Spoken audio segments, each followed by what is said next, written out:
اللہ اللہ اللہ اللہ اللہ العالمین والصلاة والسلام علی سید المرسلین وعلی آلہ واصحابہ اجمعین اما بعد یا ایہا الذین آمنوا اذکروا اللہ ذکرا کثیرا وسبحوہ بکرۃ واصیلا صدق اللہ العظیم وقال النبی صلی اللہ علیہ وسلم مثل الذی یذکر ربہ والذی لا یذکر کمثل الحی والمیت او کما قال صلی اللہ تعالی علیہ وسلم۔ بزرگوں اور بھائیوں،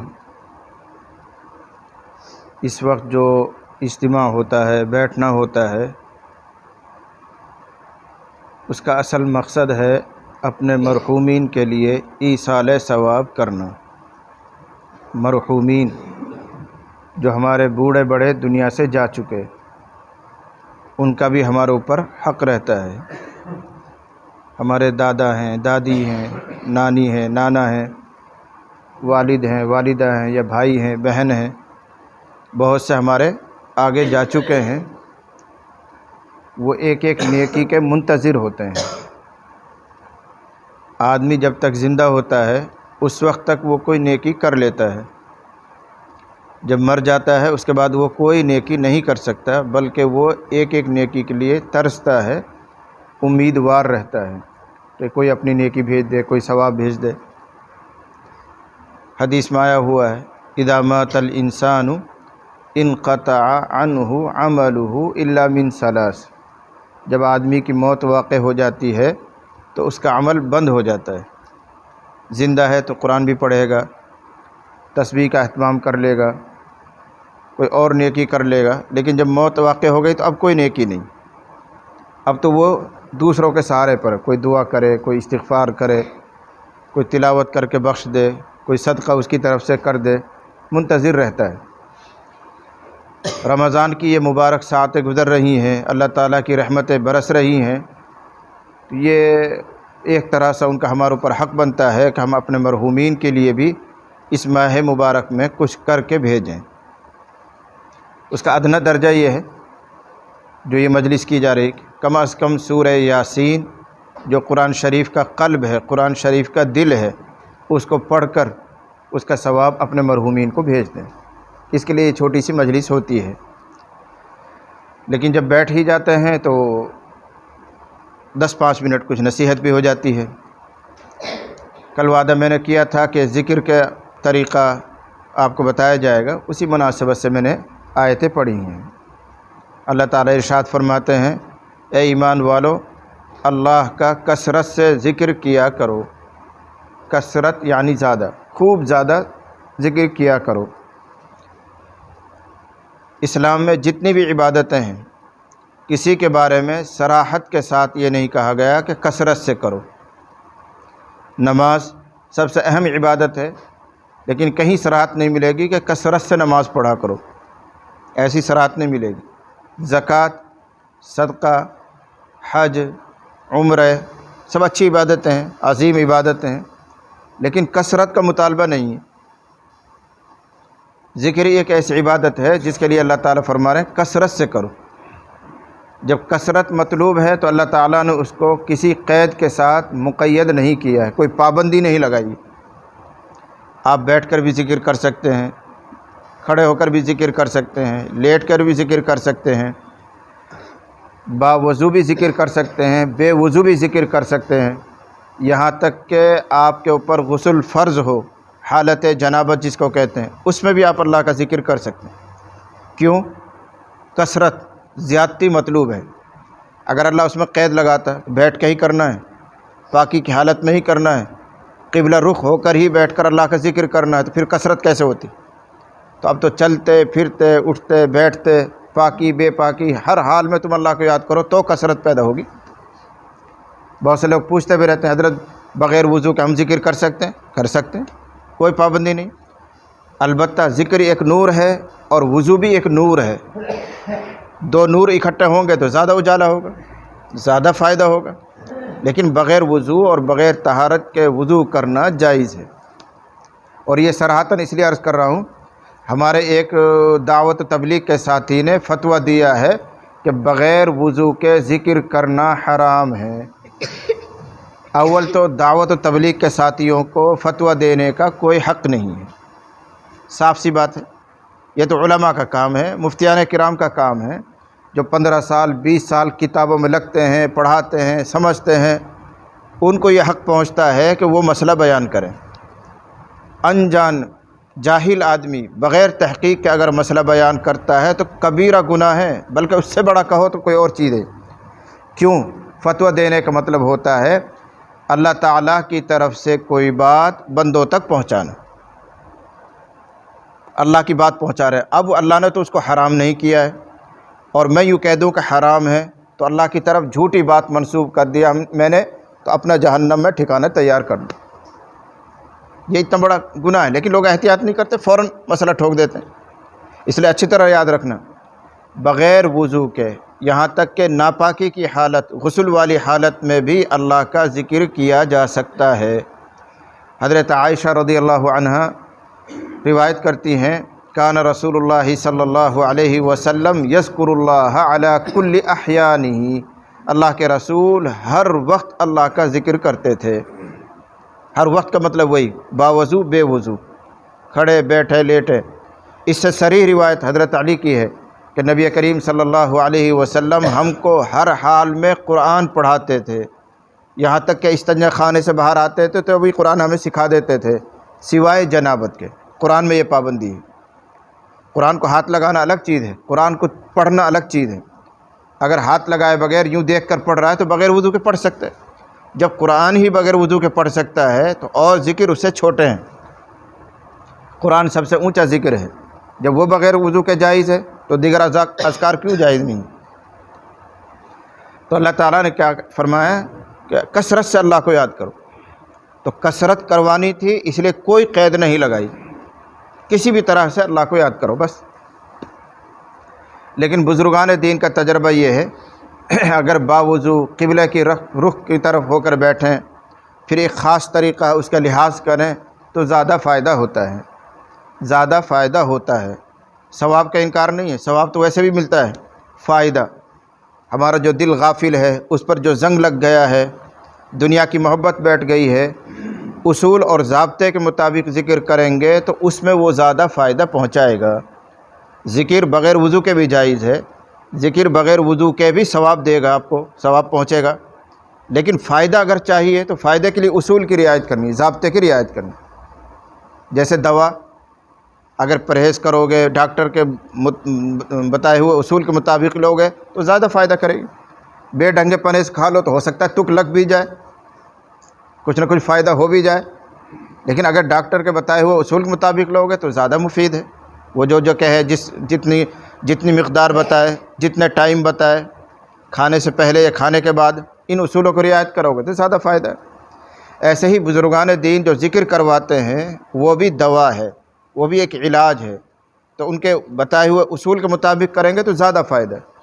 ویسے کیسے بھی ذکر کر لو ثواب مل جائے گا۔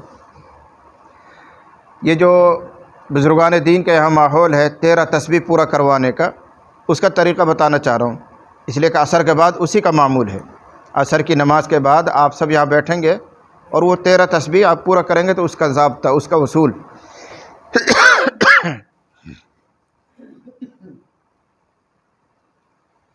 اس کے لیے بہتر یہ ہے کہ آدمی قبلہ رخ ہو کر بیٹھے، جیسا آپ لوگ بیٹھے ہوئے ہیں قبلہ رخی ہیں، اور 4 زانوں بیٹھے۔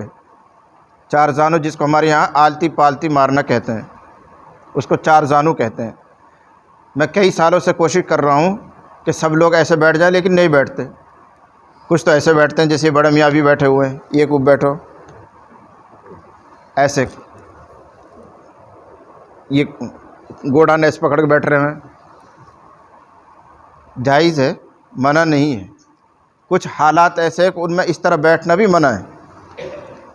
گوٹ باندھنا کہتے ہیں اس کو، گوٹ باندھ کر بیٹھنا بعض صورتوں میں جائز نہیں ہے، جیسے جمعے سے پہلے نہا رسول اللہ صلی اللہ علیہ وسلم عن الحبو، یہ لفظ آپ کو حدیث میں ملے گا۔ جمعہ کی نماز سے پہلے جب خطیب امام صاحب خطبہ دے رہا ہو تو ایسے دونوں ٹانگ کھڑی کر کے یوں پکڑ کے بیٹھنا منع ہے۔ لیکن ہمارے بیوات میں جا کے دیکھو، سب بیٹھ رہیں گے آرام سے اور جماعین نے لیتے رہیں گے، اور جب وہ کہے گا ولا ذکر اللہ تعالی اعلیٰ، چل بھائی ہوگا، کھڑے ہو جاؤ، سب سمجھ جائیں گے اب تو اینڈ آ گیا۔ اعلیٰ و اولا جب چلے گا نا سب سمجھ جائیں گے، بے پڑھے لکھے بھی سمجھ جائیں گے، اس وقت منع ہے۔ ایسے ہی یہ جیسے یہ مجلس لگی ہوئی ہے وعظ و نصیحت کی، اس میں گوٹ باندھ کر بیٹھنا منع ہے، یا سبق کی مجلس ہے اس میں گوٹ باندھ کر بیٹھنا منع ہے۔ ایسے ہی ذکر میں وہاں بھی منع ہے۔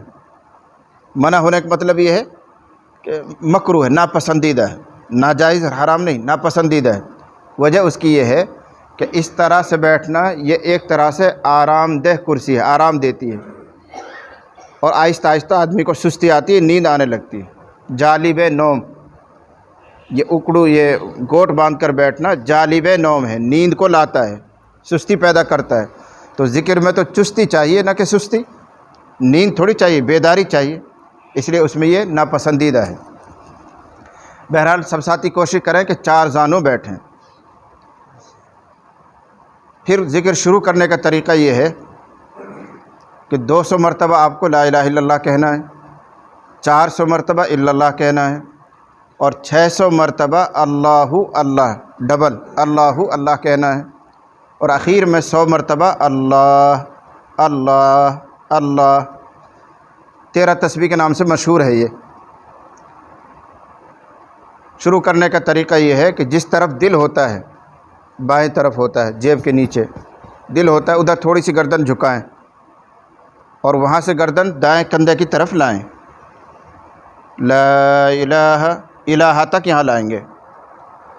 آواز بند ہو جائے گی، سانس نہیں ٹوٹنا چاہیے، اسی سانس میں فوراً گردن لوٹا کر ضرب لگائیں گے، الا اللہ لا الہ الا اللہ لا الہ الا اللہ۔ یہ سیدھا سیدھا طریقہ بتا رہا ہوں، ورنہ ایک طریقہ یہ ہے کہ لا الہ پھر گردن تھوڑی سی اوپر لے جا کے الا اللہ، لیکن تم وہاں نہ کر پاؤ گے، اپنی ناڑ واڑ میں جھٹکا دے لے گے۔ یہ ہمارا سیدھا طریقہ بتا رہا ہوں، کوئی نو کرے گا، کوئی نو کرے گا، ناڑ دکھنے لگ جائے گی، دھیرے مول صاحب نے کہا آفت لگا دی ہمارے، تو سیدھا طریقہ لے لیو کہ سیدھی سی گردن ادھر لے آؤ، لا الہ الا اللہ لا الہ الا اللہ۔ یہ 200 مرتبہ کہنا ہے۔ 10-11 مرتبہ کہہ کر محمد الرسول اللہ صلی اللہ علیہ وسلم کلمہ پورا کر لیں، پھر شروع کر دیں لا الہ الا اللہ لا الہ الا اللہ۔ 10-11 مرتبہ ہو گیا محمد الرسول اللہ صلی اللہ علیہ وسلم۔ جب گردن جھکا کر یوں لیں گے تو تصور ایسا کریں، اگر رہ جائے تو کوئی ضروری نہیں، تصور اور خیال ایسا کریں کہ غیر اللہ، اللہ کے علاوہ جو محبت دل میں بیٹھی ہوئی ہیں ان کو نکال کر باہر ڈال رہا ہوں، کندھے کے پیچھے پھینک رہا ہوں، اور واپس اللہ کی محبت اندر بٹھا رہا ہوں۔ اللہ کی طرف سے ایک نور ہے جو میرے دل پر اتر رہا ہے، ایسے خیال کرے، تصور کرے، ہو جائے تو، نہیں تو کوئی ضروری نہیں۔ جب اس سے فارغ ہو جائیں تو 400 مرتبہ الا اللہ ہے، اس میں دائیں بائیں گردن نہیں، سیدھا ہی ہے بس، الا اللہ الا اللہ۔ دماغ میں چلتا رہے لا الہ لا الہ، دماغ میں چلے لا الہ، اور زبان سے کہیں الا اللہ الا اللہ الا اللہ۔ لا الہ دماغ میں، نہیں ہے کوئی معبود، نہیں ہے کوئی معبود، نہیں ہے کوئی معبود اگر اللہ، مگر اللہ، مگر اللہ۔ دماغ نفی کر رہا ہے اور زبان اس بات کر رہی ہے، الا اللہ الا اللہ الا اللہ۔ 10-11 مرتبہ کہہ کر محمد الرسول اللہ صلی اللہ علیہ وسلم کلمہ پورا کر لیجیے۔ اس طرح 400 مرتبہ کہنا ہے، اور 600 مرتبہ آپ کو کہنا ہے اللہ اللہ۔ پہلے پر پیش ہے، دوسرا ساکن ہے، اس کو 2 ضربی کہتے ہیں، اور دونوں مل کر ایک گنے جائیں گے، اللہ اللہ ایک، اللہ اللہ اللہ اللہ اللہ اللہ اللہ اللہ اللہ اللہ۔ جو پڑھے لکھے ہیں وہ دل میں سوچتے رہیں هو الاول والآخر، هو الاول والآخر، وہی اول وہی آخر اللہ۔ جو بے پڑھے لکھے ہیں وہ سوچتے تو ہی تو، تو ہی تو، منی تو لگانا، تو ہی تو۔ بڑے بوڑھے بھی کہہ کر ہمارے جب جاگا کرے دے رہے تو ہی تو هو الاول والآخر، وہ عربی ہے، اردو میں کہنا ہے تو وہ دل میں ایک سوچ، ایک خیال ایسی چلے، اور زبان سے کہتے رہیں اللہ اللہ اللہ اللہ 10-11 مرتبہ کہہ کر ایک چھوٹا سا ذکر ہے، اگر یاد ہو تو اللہ حاضری، اللہ ناظری، اللہ معی۔ اللہ حاضری، را یا زر ری، کوئی حاضرین پڑھے، کوئی ناظرین پڑھے، کوئی کچھ پڑھے، تو اللہ حاضری، اللہ ناظری، را یا زر ری، اللہ ناظری، اللہ معی، میم عین یا معی، یہ بیچ میں کہہ لیں پھر دوبارہ شروع کر دیں اللہ اللہ اللہ اللہ، آخر میں 100 مرتبہ اللہ، سکون کے ساتھ آرام سے اللہ اللہ اللہ۔ یہ اصول ہے اور ضابطہ ہے، اگر اس ضابطے کے ساتھ ذکر کریں گے تو زیادہ فائدہ ہوگا۔ ویسے کیسے بھی اٹھ پٹانگ کر لو گے تو ذکر کا ثواب تو مل جائے گا، اللہ کا نام تم نے لیا ہے، بار بار زبان سے نکالا، ثواب تو مل جائے گا، لیکن فائدہ نہیں ہوگا۔ فائدہ جب ہی ہوگا جب ان اصول اور ضابطوں کی آپ رعایت کریں گے۔ بزرگوں کے تجربات سے انہوں نے جو چیز طے کی ہے وہ یہ ہے جو میں نے آپ کو بتائی ہے۔ تو عصر کے بعد سب بیٹھ کر اس طرح انشاءاللہ ذکر کریں گے انشاءاللہ۔ اللہ پابندی عطا فرمائے۔ ابھی تو وہ سب ساتھی جو بیت ہیں وہ بھی، جو نہیں ہیں وہ بھی سب کریں، اور 13 تسبیح کریں، 13 تسبیح پورا کریں۔ رمضان کے بعد جن کا جو معمول ہے وہ اس پر آ جائیں۔ کسی کو میں نے آدھی تسبیح بتا رکھی ہے، کسی کو پوری بتا رکھی ہے، رمضان کے بعد وہ اپنے پرانا معمول پر آ جائیں۔ رمضان میں جب تک یہاں ماحول ہے تو پوری 13 تسبیح کر لیا کریں۔ جو بیت ہیں وہ بھی کر لیں، جو نہیں ہیں ان کو بھی میں اجازت دیتا ہوں وہ بھی کر لیں۔ رمضان کے بعد کریں یا نہ کریں وہ مجھ سے بعد میں پوچھ لیں، لیکن رمضان میں یہاں رہتے ہوئے وہ ذکر کر لیں، اگر بیت نہ ہو تب بھی کر لیں، فائدہ ہوتا ہے۔ اللہ تعالی ہم سب کو اس کے فائدوں سے مالا مال فرمائے۔ دعا کر لیجئے۔